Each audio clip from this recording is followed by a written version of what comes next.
በእኩለ ሌሊት ሁሉም ሰው ተኝቶ የዓለም ጫጫታ ጸጥ ባለበት በዚያች ጥልቅና አስፈሪ ሰዓት ከእንቅልፋችን ነቅተን እናውቃለን? በዚያች ሰዓት የሚያወራን የለም፣ የሚሰማን የለም።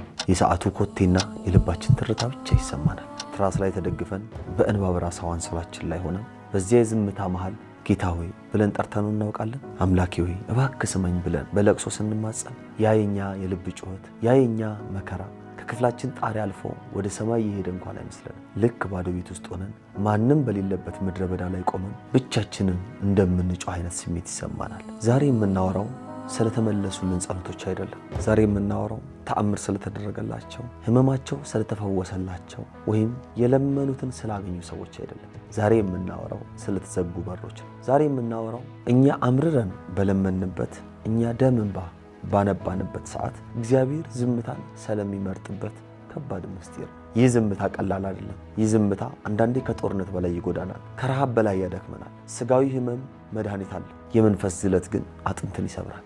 ግን ለምንድን ነው አምላካችን ዝም የሚለው? አባታችን ሆኖ ሳለ ለምን ዝምታን መረጠ? ዛሬ እኛ ሁላችን በአንድ ላይ ሆነን ወደዚህ ጥልቅ ጨለማና አስፈሪ የህይወት ጉድጓድ ውስጥ እንወርዳለን። መልሱንም አብረን እንፈልጋለን።